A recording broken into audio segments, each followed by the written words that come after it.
फकीरमोहन स्वयं शासित महाविद्यालय छात्री आत्माहुति ओडिशावासी को स्तब्ध करिछि। तांकर व्यवस्थागत उत्पीड़न और हत्यारे कांदुछि आज सारा ओडिशा। एभली एक अभावनीय घटना को बरदास्त करि पारुनाहांती भारतर जनसाधारण। एही घटना राज्य एवं देश में चहल सृष्टि करिछि। मानसिक निर्यातन शिकारी होई छात्री जनक कॉलेज कर्तृपक्ष ठारू आरंभ करी सरकारी व्यवस्थार समस्त बड़पंडा मानक ठारू सुरक्षा पाई आकुल निवेदन मध्य करथिले। ओडिशार मुख्यमंत्री, शिक्षा मंत्री, केंद्र शिक्षा मंत्री, उच्च शिक्षा विभाग अधिकारी, बालेश्वर सांसद, बालेश्वर विधायक, जिलापाल, पुलिस अध्यक्ष इत्यादि समस्तଙ୍କ पाखरे साहाय्य पाई सेमानक द्वारस्थ होइथिले। थानार एतला देवा सहित गणमाध्यम रे तांकर मानसिक निर्यातनार कहानी वर्णना करी समस्तंकर से दृष्टि आकर्षण करने को चेष्टा करथिले, किंतु सबु जगार तांको निराश हेबाकू पड़िथिला। साहाय्यर हाथ तांको केही बढ़ाई नथिले। शेष में जुलाई 12 तारिख रे से कॉलेज अध्यक्ष दफ्तर सामने आत्माहुति देले।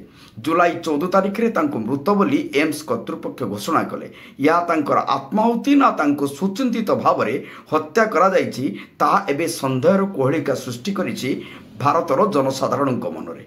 ओडिशार स्कूल, कॉलेज, विश्वविद्यालय मानकरे छात्री माने आज सुरक्षित नुहंती। यही घटना तार हेउछि एक ज्वलंत उदाहरण। ओडिशार नारी मानक उपरे कर्म वैदेशिक दुष्कर्म, हत्या, निर्यातना आदि समस्त को गभीर भाव में आंदोलित करिछि। ओडिशा आज एथिपाई विश्व दरबार रे निंदित। एही एक वर्ष भितर बीजेपी शासन समय दिन को 15 जन लेखाएं महिला और छात्री दुष्कर्म, हत्या और निर्यातनार शिकार हेबा घोर चिंतार विषय होइछि। मृत छात्री तथा ओडिशार नारी मानक न्याय देवा पई राज्यर विरोधी दल माने एकाठी होई गभीर भाव में चिंता व्यक्त करने सहित या विरोध में प्रतिवाद स्वर को शाणित करने निष्पत्ति नहीं।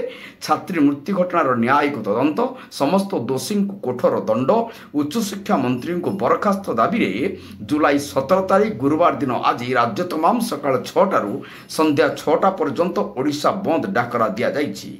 या सहित विभिन्न स्थान में मशाल शोभायात्रा, सभा समिति, पथप्रांत सभा इत्यादि आयोजन करी प्रतिवादर स्वर को तीव्रतर करने आह्वान देइछि प्रदेश कांग्रेस। यही बंद प्रतिवाद आंदोलन को समर्थन करने ओडिशार समस्त गणतांत्रिक धर्मनिरपेक्ष शक्ति, सामाजिक गणसंगठन माननकु समाने निवेदन करिसंती।